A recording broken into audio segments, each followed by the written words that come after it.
മാൽദീവ്സിന്റെ capital ആയിട്ടുള്ള മാലേ സിറ്റിയിലാണ് ഇപ്പോൾ നമ്മളുള്ളത്. ഇവിടുത്തെ മാർക്കറ്റും ഫിഷിംഗ് കാഴ്ചകളും ഒക്കെ ഉൾക്കൊള്ളുന്ന മാലേ സിറ്റിയുടെ കാഴ്ചകളിലേക്ക് ഏവർക്കും സ്വാഗതം.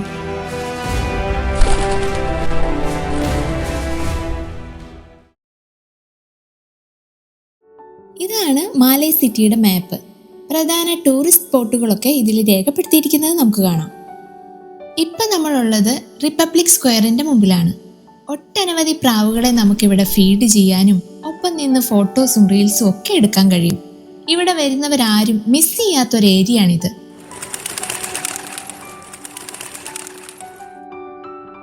ഈ ഒരു സ്ക്വയറിന് ഓപ്പോസിറ്റ് ആയിട്ടാണ് നമ്പർ 1 ജെട്ടി ഉള്ളത്. അതായത് മാൽദീവ്സിലുള്ള മറ്റ് അറ്റോളുകളിലെ ഐലൻഡുകളിൽ നിന്ന് വരുന്ന ബോട്ടുകളെല്ലാം വന്നിറങ്ങുന്ന ഒരു ഭാഗമാണിത്.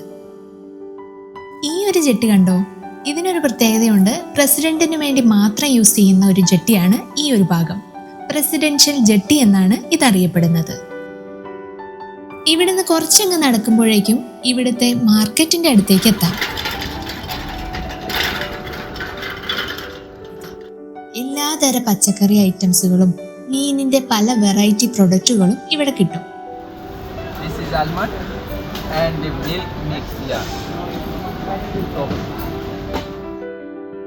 ഈ ഒരു ഏരിയ മുഴുവനും പലതരത്തിൽ ഉണക്കിയെടുത്ത ടൂണ ഫിഷിന്റെ വെറൈറ്റികളാണ് ഇവിടെയുള്ളത്. ടൂണയെ പറ്റി പറയുകയാണെങ്കിൽ മാൽദീവ്സിലെ ജനങ്ങളുടെ ഭക്ഷണത്തിൽ ടൂണയാണ് പ്രധാനം. ടൂണയില്ലാത്ത ഫുഡ് വെറൈറ്റീസുകൾ ഇവിടെ വളരെ റെയറാണ്. അതിനായിട്ടുള്ള tinned tuna, smoked tuna, dried tuna എന്നിങ്ങനെ പല ഫോമുകളായിട്ടുള്ള പലവിധ ടൂണ വെറൈറ്റികൾ ഇവിടെ സുലഭമാണ്.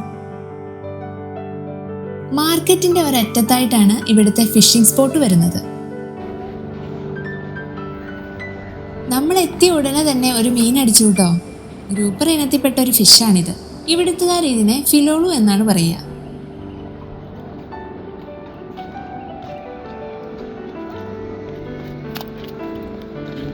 ഇവിടെ വന്നു നിന്നാൽ സമയം പോകുന്നതേ അറിയില്ല കേട്ടോ.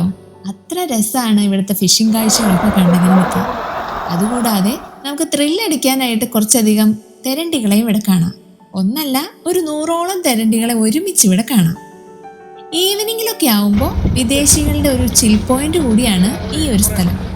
ഇപ്പോൾ 1-2 പേരേ ഉള്ളൂവെങ്കിലും ഈവനിങ്ങിലേക്ക് കൂടുതൽ ആൾക്കാർ ഫിഷിങ്ങിന് വരുന്നത് ഒരു പതിവാണ്.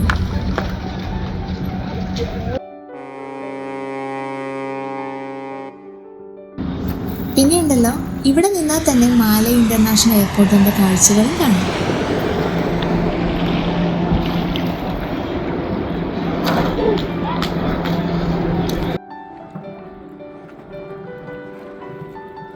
ഇടയ്ക്കിടയ്ക്ക് ഇങ്ങനെ മീൻ കിട്ടുന്നതുകൊണ്ട് നമുക്ക് ഇവിടെ നിന്നാൽ ഒട്ടും ബോറടിക്കത്തേ ഇല്ല.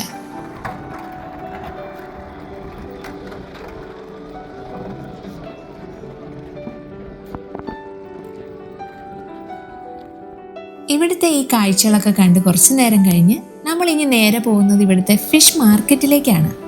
ഇതിന്റെ തൊട്ടു മുന്നിൽ തന്നെയായിട്ടാണ് കേട്ടോ ഫിഷ് മാർക്കറ്റ് ഉള്ളത്. അപ്പോൾ ഇതാണ് ഫിഷ് മാർക്കറ്റിന്റെ ഉൾഭാഗമായിട്ട് വരുന്നത്. ഒരു സൈഡിൽ ചെറിയ മീനുകളും മറ്റേ സൈഡിൽ വലിയ തരം ഫിഷുകളുമാണ് ഇവിടെ അറേഞ്ച് ചെയ്തിരിക്കുന്നത്. ഇതൊക്കെയാണ് ഇവിടുത്തെ ചെറിയ തരം മീനുകൾ. ഇപ്പോൾ മഴ സീസൺ ആയതുകൊണ്ട് തന്നെ മീനുകൾ നല്ല കുറവാണ്. ദാ ഇവിടെ കണ്ടോ, നമ്മുടെ ഗ്രൂപ്പർ ഫിഷിന്റെ പലതരം വെറൈറ്റീസുകളാണ് ഇവിടെയുള്ളത്.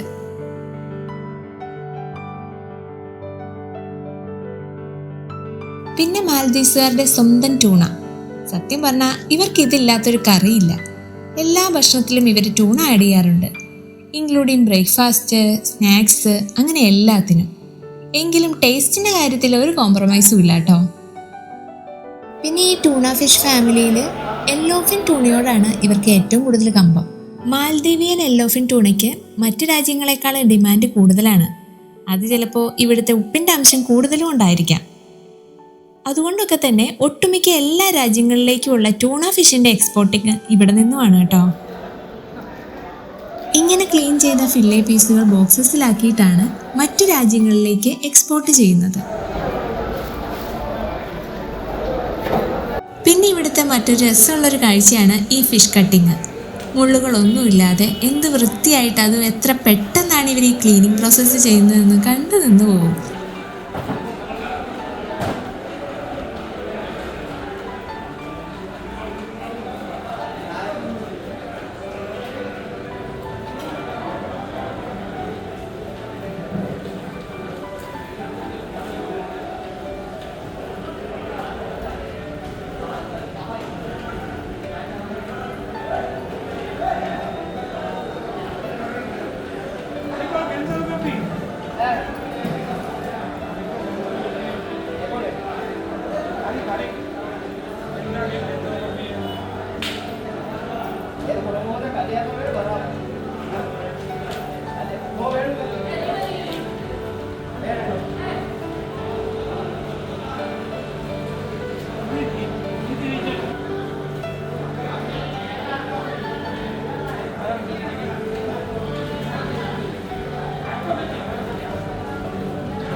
ഇനി നമ്മുടെ നെക്സ്റ്റ് ഡെസ്റ്റിനേഷൻ വരുന്നത് ഇതിനോടടുത്ത് തന്നെ ആയിട്ടുള്ള വെജിറ്റബിൾ മാർക്കറ്റാണ്.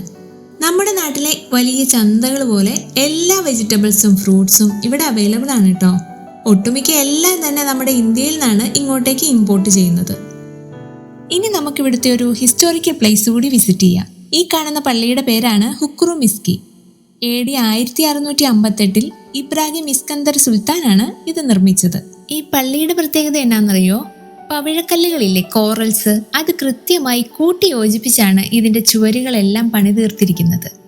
ഈ ഒരു പള്ളിയുടെ മുമ്പിലായിട്ട് 1668 നിർമ്മിച്ച നീലയും വെള്ളയും നിറത്തിലുള്ള വലിയൊരു മിനാരവുമുണ്ട്. പള്ളിയുടെ മുറ്റത്തായിട്ട് പഴയകാല സുൽത്താന്മാരുടെയും രാജകുടുംബാംഗങ്ങളുടെയും പവിഴക്കല്ലിൽ കൊത്തിയെടുത്ത കല്ലറകളും കാണാം. ഇതിൽ പുരുഷന്മാരുടെ കബറിടങ്ങൾക്ക് മുകളിൽ കൂർത്ത ആകൃതിയിലും സ്ത്രീകളുടേത് ഉരുണ്ട ആകൃതിയിലുമാണ് ഉള്ളത്. 2008 യുനെസ്കോയുടെ ലോക പൈതൃക പട്ടികയിൽ ഈ പള്ളിയും ഇടം പിടിച്ചിട്ടുണ്ട് കേട്ടോ. ഇതിന്റെ മുമ്പിലായി തന്നെയാണ് ചരിത്രപ്രസിദ്ധമായ മുലിയാഗെ പാലസ് ഉള്ളത്. നിലവിൽ ഔദ്യോഗിക ആവശ്യങ്ങൾക്കായിട്ട് ഉപയോഗിക്കുന്നതുകൊണ്ട് വിസിറ്റേഴ്സിന് എൻട്രി ഇല്ല. അകത്തേക്ക് കയറാനായില്ലെങ്കിലും നമുക്ക് ഇതിന്റെ മുമ്പിലായി നിന്നുകൊണ്ട് തന്നെ കാഴ്ചകളൊക്കെ കാണാം. അപ്പോൾ ഇന്നത്തെ മാൽദീവ്സിന്റെ കാഴ്ചകൾ ഇവിടെ അവസാനിക്കുന്നു. വീണ്ടും മറ്റൊരു വീഡിയോയുമായി കണ്ടുമുട്ടാം.